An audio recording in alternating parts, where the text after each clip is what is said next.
Welcome to the Maxwell Leadership Podcast. This is the podcast that adds value to leaders who multiply value to others.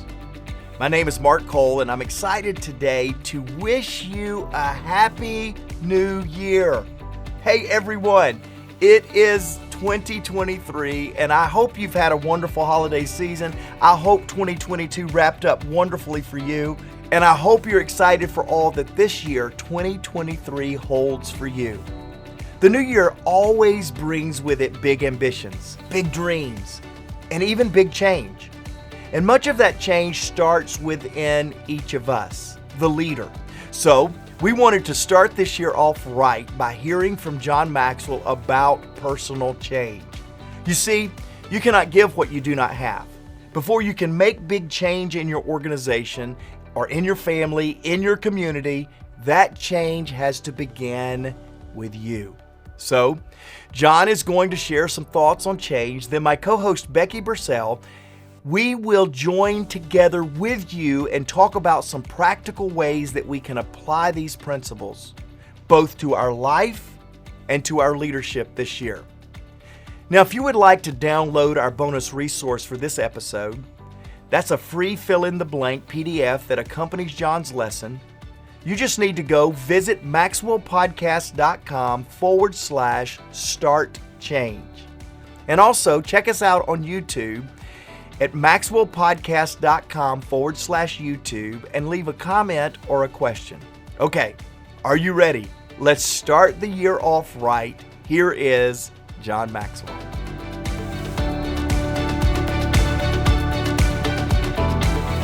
Let's talk about how to make personal changes in your life. You got your notes ready? Let's go. Leadership is about change. If you need no change, you need no leader. In times of change, people seek out more and better leaders. Those successful, sought-out leaders embrace the following thought. Here we go. The best reformers the world has ever known are those who began with themselves. Mahatma Gandhi said, "We must be the change that we envision." Tolstoy said, "Everyone thinks of changing the world, but no one thinks of changing himself." And the first comment I would like to make is this one: one person cannot change another person. Now, I'm going to talk to you about an early leadership error that I made a lot. Because when I started as a young leader, I thought that a leader could change the people. And boy, did I work at it. I just worked real hard. And all right, I'm going to give them thoughts and ideas and principles, and I'm going to change people. And after several years, sadly, it took me a long time. You have to understand I was a slow learner, okay? So after several years, one day I awakened to the thought that the only person that can change themselves is themselves. You can change yourself, but I can't change you. You see, I'm responsible to you, but I'm not responsible for you. And there's a world difference between those two. I'm responsible to teach you good leadership. I'm responsible to share things that can help add value to your life. But you're the only one that can take responsibility to change yourself. If you don't like some of the stuff that's in your life, or if you don't like some of the things that you're doing within your life, the only person that can change that is you. Now, you can bring people around that will add value to you. You can get people around that will encourage you, be great friends, support you, walk through with you, coach you, do all that good stuff. But the only person that can change you is you. And it took me years as a leader to figure that out, because a lot of times I think, oh man, I got to work harder. I got to be better. I got to do this more so I can get those people changed. And one day it hit me. No, John, you can create the right environment. You can certainly do the right kind of teaching, but you're responsible to change yourself. One person cannot change another person. The second comment I would make about personal change is this. Most people need to look at the way that they look at change. I put a couple of examples in your notes because I want to make sure you get this. How many times have you heard somebody say, "I sure hope things will change"? Come on, raise your hand. Okay. Oh, no, let's get real personal today. Put your hand back down. How many times have you said that? Huh? Come on. Yeah, okay, that's good. I've said it. Well, I sure hope things will change. Now, I just want to say under that kind of a quote, the only way things will change for me is when I change. It has nothing to do with hope. It has nothing to do with, well, I just hope things will change around me. No. The only way that things will change for me is when I change. Or I've heard this before, I don't know why I'm this way. Okay? Well, you are the way you are because that's the way hang on, you want to be. Let's expose it for what it really is. Fred Smith was exactly right when he said, if you really wanted to be any different, you would be in the process of changing right now. So when I run into people and say, well, I really want to be different, I want to make some changes in my life, I say, your behavior tells me that you're not making the changes you need to make. In other words, your behavior will tell me, I don't want to know what your intention is. I don't want to even hear what your words are. I want to see your behavior. Max Dupree was correct when he said, we cannot become what we need to be by remaining what we are.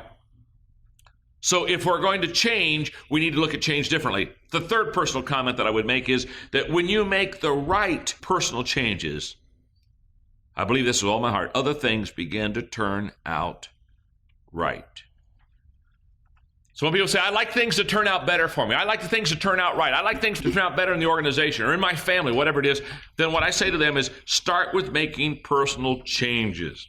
I love sports, and this is going to be too old for a lot of you, but the Baltimore Orioles used to have a manager named Earl Weaver, who continually argued with umpires in the American League. And my cousin Rocky Rowe is an American League umpire. And so he just gives me all these stories about Earl Weaver. I mean, all the umpires hated to go to Baltimore to ump a game because Earl Weaver's there. And Earl Weaver never stops talking to the umpires. I mean, he just rides them the whole way through. So Rocky was telling me one day we're having dinner together, and he said, Earl Weaver, he said, his favorite comment when you made your first bad call in the game, I mean, he just waited for you to make call a ball a strike or vice versa. As soon as you made your first bad call, Earl Weaver would start on you. Rocky said the first thing he would say is he'd look at the umpire and he'd say, are you going to get any better or is this it?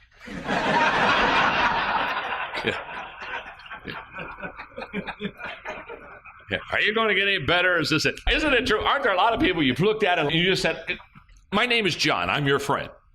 Are you going to get any better or is this it? A lot of times we want to change someone else. And what we have to understand is if they're going to change, they got to change themselves.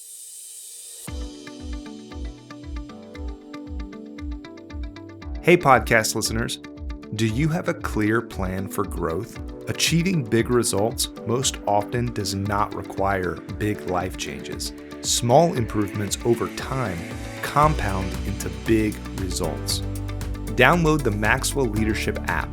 It's the new free app where our expert guides and John Maxwell help you pace your leadership journey and set a clear plan for your own personal growth. You can also find all sorts of resources on the Maxwell Leadership app, including this podcast, information on upcoming events, and much more. Just search Maxwell Leadership in your app store and download the app today.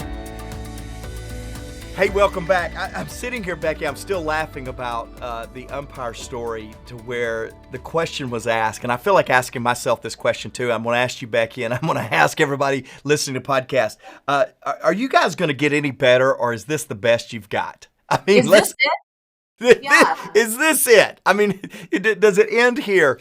Hey, I'm so excited to have you, Becky. Before I go any further, I will get in trouble if I don't mention my executive assistant, Kimberly. It's her birthday today. So not only is it the first day of the year, happy birthday, Kimberly. Thanks for all you do to help Maxwell Leadership. And Becky, it is great to start the year off with you as well. Let's talk personal change. I love that. And to you too, Mark. Happy New Year, and Happy New Year to everybody else. And it's amazing how we're going to talk about positive change, and we talk 2023, and I immediately want to be like, no, I'm not ready. What are we doing? Make it stop. Like, let's go backwards a little bit. But that's why we're going to dig into personal change and getting adapted to that. I've heard it said often, the only guarantee in a leader's life is that something's going to change on a daily basis. And I think that we, as the podcast community, the Maxwell Leadership podcast community, we certainly rally around leadership. No doubt it's one of our iconic words. It's one of our iconic focuses. But certainly every leader has a propensity to change. And here's why. John teaches, we believe, that the only guarantee for a better tomorrow is change or growth today. And so growth institutes change. Change ensures that we can become better. And so, hey, I'm excited to start the year off with this. And John did an incredible lesson today talking about change starting on the inside. He always does. He makes everything sound so simple, and it's a talent of his. I would say most people, when it comes to change, wouldn't put it in the simple category.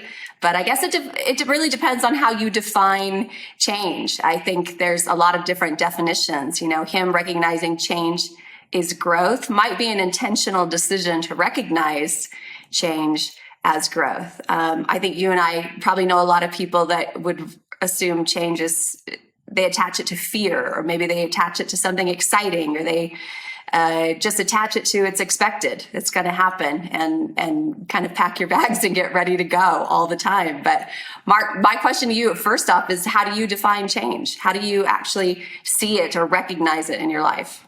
Well, I like to be positive in my perspective. I'm not necessarily always as positive as I would like. I certainly have to work on it, probably as many of our podcast listeners. But I see change, and this has been years of disciplining myself. I see change as improvement.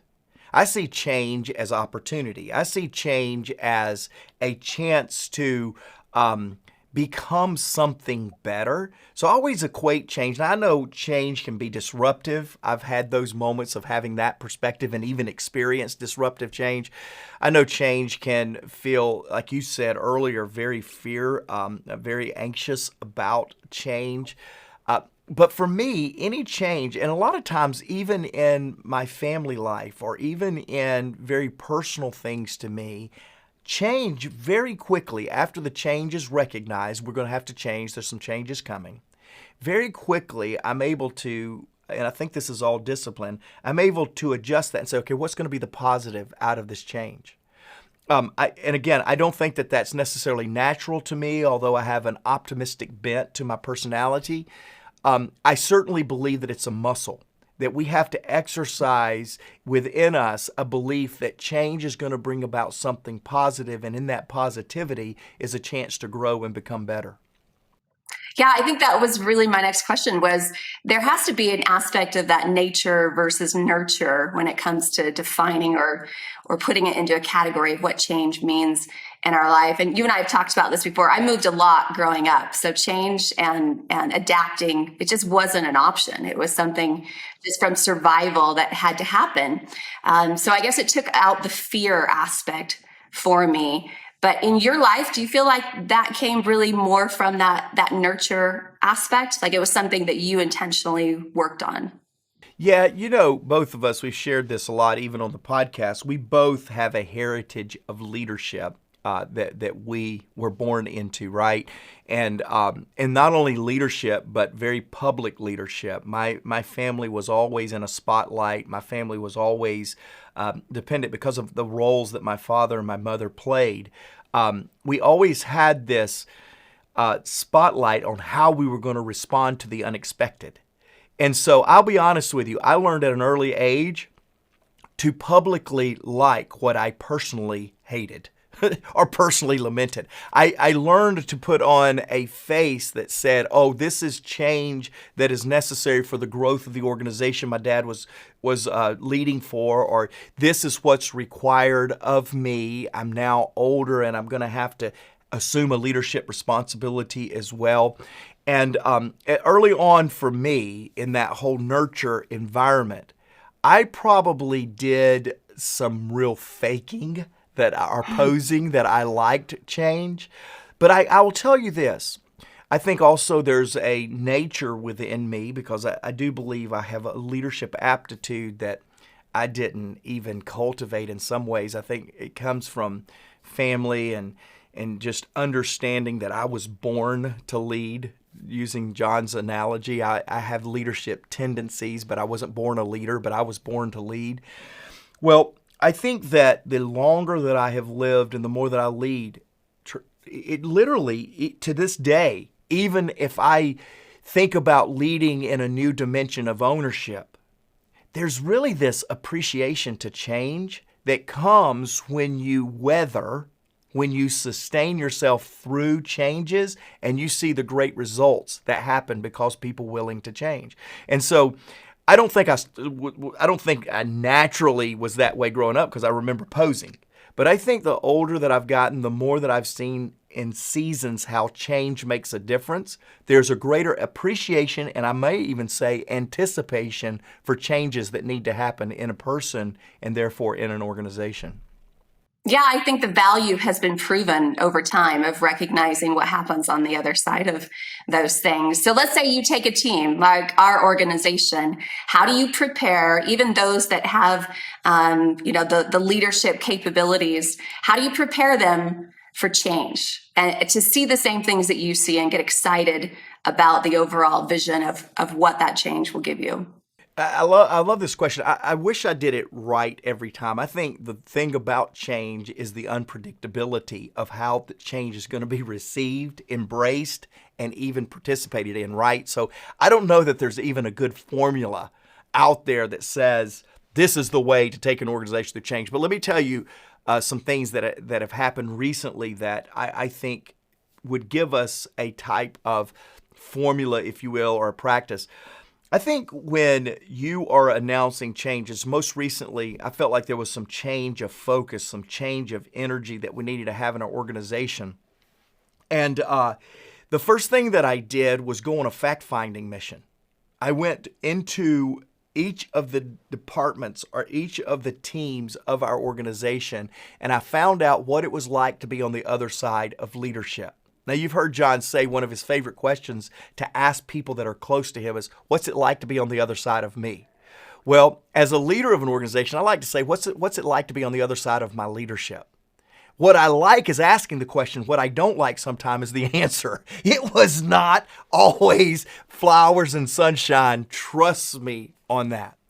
But what I loved about that process, Becky, and you were a part of this, obviously, when we asked the question, what's it like to be on the other side of our leadership? The facts, the statistics, the depth of things that needed to be addressed became much more tangible than intuitive. It became much more substantive than guesswork. And so I think the first thing I would say in leading change in an organization is get as factual as possible. And the best place to get factual is the people that's going to be impacted by the perceived or soon to be announced changes. What's it like to be on the other side of me today? Because for the next little while, it's going to be even harder because we're going through some changes. The second thing that I always try to do is put a human element to the change. Now, here's what I mean by that. I try to, as much as possible, realize the potential impact at a personal level that it's going to have on people that did not get to speak into the decision that precipitated the change. So I get really human. I go, okay, I found the facts. These are the things that's going to have to change. Now the change is starting to get clear to me. But before I implement it, now I put a human element as a second step. And in that human element, now I'm going to go to people that are going to be most impacted, and I'm going to have meetings before the meetings. I'm going to go, hey, I'm getting ready to do some changes. Most recently, I cut out all the travel in my schedule for the first quarter of 2023. And I'm loving it, by the way. I started in December. It's now January, and I loved it. I'm loving it. I'm close to my team. I'm much more engaged. Well, when I first was ready to announce that, I called a leadership meeting, going to have this leadership meeting where I say, hey guys, I'm coming off the road. Before I did that, there was a meeting coming up with transformation work with our foundation in Papua New Guinea. So even before I had the leadership meeting, I realized if I let George Hoskins, the leader of our nonprofit, hear with all the other leaders that I'm getting ready to come off the road, he's going to freak out because I have a lot of responsibility 1 week from the announcement in Papua New Guinea. So on a Tuesday night, I called George and I say, George, this is what I'm thinking. This is what I'm going to announce. What do you think? He gave me some feedback. Then the next day, I had a meeting with all of my leaders. Let them know what I'm doing, why I'm doing it, what's going on. I put a human element to George Hoskins that I didn't put with the rest of my leadership team. Because George had something right around the corner that this announcement was really going to impact him and his part of the organization. So that human element is step 2. The third thing is now beginning to work with a team of people on what's going to happen as a desired outcome from that change. Too many people, you've worked with them, Becky, too many people want to implement change for the sake of implementing change. You've seen the new leaders that come into an organization and they go, okay, everything was working great, but let me tell you what's going to change. Well, that's just an ego. That's just somebody that's wanting to change for the sake of change. I have found great leaders create very clear outcomes, expectations of what is expected by the change that we're going through. So anticipate the outcomes. And then fourth is communicate the change from a contextual standpoint. This is where we were. This is what we found out with the facts. This is how it's going to impact our people, but this is why we've got to do the change, and this is what we expect when we do the change. And when you'll go through that process, not every time, because every change is a little bit different in its dynamic, but I think you'll have a lot more success when you go through those steps. Yeah, I agree. And you and I are just knee deep in everything personal growth right now. So from our Maxwell Leadership app to the growth plan to all of books and events and everything going on, it's been interesting to really dive into John's teachings and to see your curriculum and everything that you guys have created together. But I would say in preparing yourself for growth, there's an intentional action around putting yourself in uncomfortable situations to build that muscle, calluses, whatever you want to call it, that helps become more adaptable. Instead of resisting it all the time, you adapt to it, you make the best of it, you're able to look back at situations and always find what was great about it, even if it was painful or hard. I was giving our dear friend Lane Jones a hard time, who is just an amazing leader, and we love working with her. But we were in Florida, and she came in at one of our meetings and I was teasing her, it was swag, but it was all the medals from a marathon that she had run at Disney World. And still to this day, I look at people that run marathons and just think, wait, there's got to be a piece of just a masochist in there. Like you love to be in pain, or you love to put yourself in hard situations. But what I do know from an overall picture is the sense of challenge and the sense of accomplishment. And that's next level. You're willing to put yourself in a place that's so physically, emotionally draining because of what you can prove to yourself in the meantime. So talk to us about making intentional steps in 2023 for our own personal growth. You know, one of my greatest passions and disciplines, to be honest with you. So I'm very passionate about it, which helps with the idea that it can only happen with a lot of discipline, is what I call my year-end review. It's a retreat that I have with myself. And so I'm just coming off of that, which means I'm buzzing. I mean, I've got a clear personal path. I've got a clear path that if I focus on that personal development is going to impact the main categories, the main areas of my life. And I would go, now, number one, it's early January. You're listening to this. You still have time to go and get this year on track. But I believe that all's well that begins well. And what that means to me in the area of personal growth is I have to have every single year a very intentional track, a very intentional set of outcomes that I am expecting, and a very intentional plan to impact and grow and change the 5 key areas of my life. Well, professional is one of those. But I've found I'm a much better professional leader when I am focused on how I am leading myself first. And I would challenge all of us. I mean, it's almost laughable the amount of people that joined a gym late December or are joining a gym right now this week when this podcast. It's almost laughable. At the same time, it's awesome. And I know some of you have probably done it every year for the last 10 years. And who knows, maybe this year will be just like the last 9 and you'll fall off and be unexcited 3 weeks from now. But maybe not. Maybe this is the year that's different for you. See, I found too many people that because of past failures or past disappointments, they resist change in the future. And I can guarantee you this, 100% of the, let's call it goals, or 100% of the New Year's resolutions that don't get set will be unmet. I promise you. That's not a University of Tennessee or Georgia or Harvard study. It's just common sense. If you don't set a goal, if you don't set an aspiration, you can guarantee the fact you will not meet it because it's not set. That's why I would challenge anybody. I don't want change. I don't like change. I've been ineffective with change. Change has always been something that I was not good at. Change anyway. Set a goal to change anyway. Set a New Year's resolution anyway. I don't care if it's the 15th year.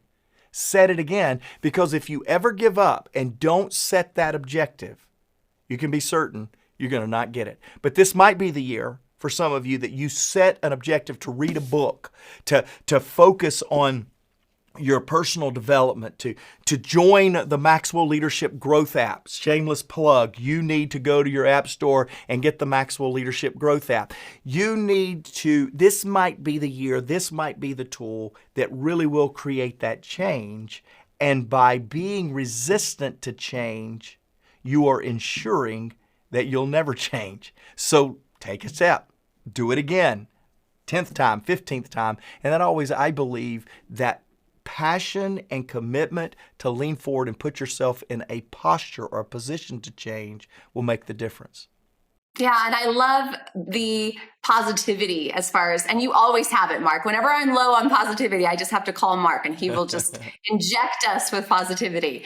But I would say just the aspect of not just there is a chance, to quote one of the worst movies or best, depending on who you are, Dumb and Dumber. But so you're saying there's a chance, like one in a million, there's still a chance. But in that aspect, one of my favorite quotes from Benjamin Franklin is, when you are finished changing, you are finished. Yeah. And so the idea that, here we are, 2023, we are just beginning. You can close chapters, you can open new ones, you can have like this fresh zest on life and possibilities and know that every day is new. It is such a great time to ask yourself, what is my plan for growth?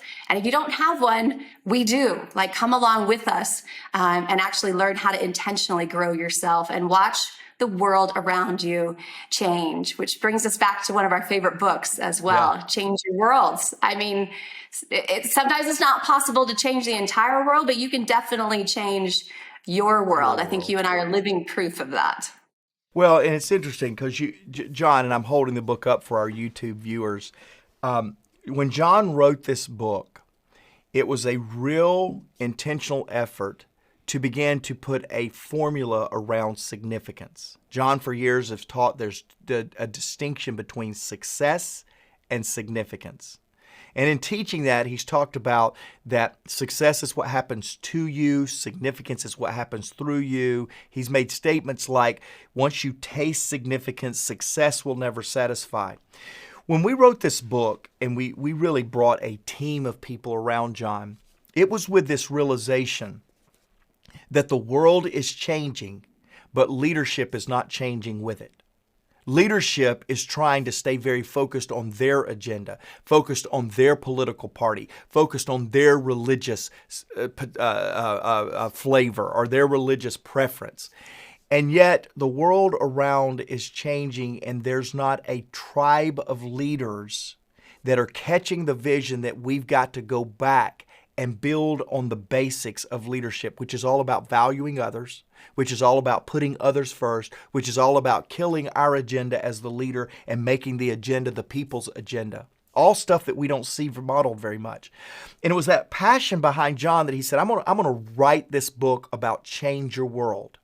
And again, for our YouTube viewers, I'm holding this up. It's a little small book. I'm going to give you a way to get a discount on it in just a moment.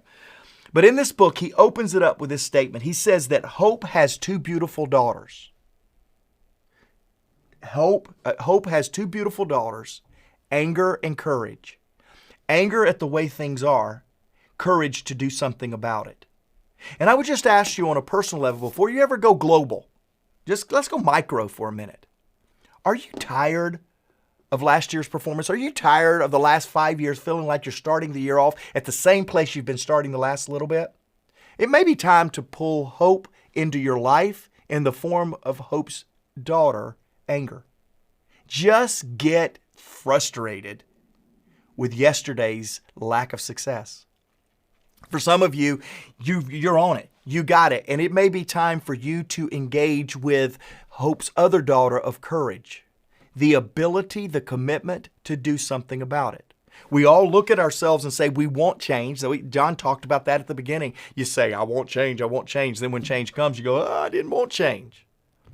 Well, I'm going to tell you, it's going to take some courage for some of you to step out, to get out of the comfort zone, to put yourself first before all those others around you that are depleting you. You may need to put some restorative things, some restorative plans, some ways to make yourself better in an intentional plan to become better. One of the ways you can do that is change your world.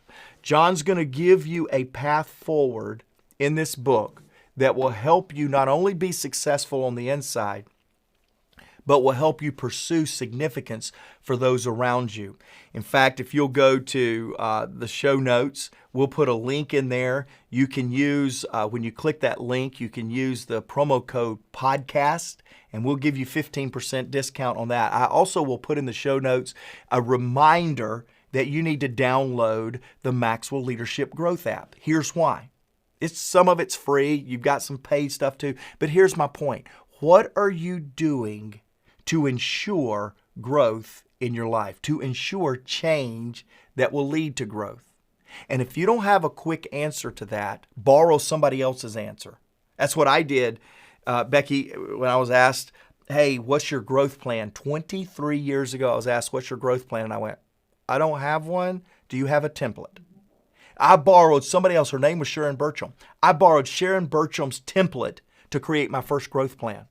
I didn't know how to create my own growth plan. Some of you don't know how to. Well, we've got a built-in solution for your excuse.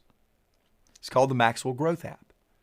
And I just want to challenge us today, and Becky, I've thoroughly enjoyed this. I hate that we're out of time. But I do want to challenge you to understand what John said at the very beginning of this lesson. Change starts with you. It starts with you. It is something that you're going to have to put in practice, put in place. We gave you a couple of tools in the show notes. I certainly hope you'll take advantage of that. Hey, let me finish like I always like to do with a listener comment or question. By the way, if you are new to the podcast because you decided your New Year's resolution was going to be to start listening to some leadership, welcome. Stay a while. We will continue to work hard to add value to you. Jump on wherever you listen to the podcast. If it's YouTube, jump in, give us comments on how we're doing. If you can rank us and we're doing a good job, give us a 5-star. If we're not, tell us why, because we want to be a 5-star solution for you. But let's go right here to Vance. I love Vance's comment today. In fact, he listened to the podcast, How to Handle Resistance. We'll put that in the show notes for those of you that have not heard that episode. But here's what Vance said. He said, this podcast helped me extensively. I was under the impression that I was doing something wrong. The podcast allowed me to see that a leader must embrace resistance, reinforce the message to your team, and then get started. In other words, Vance said, don't quietly quit. And isn't it true that's what so many people are doing now is the quiet quit is happening. But I want to challenge you like Vance does. Lean into this podcast family. Let's go make powerful, positive change because everyone deserves to be led well.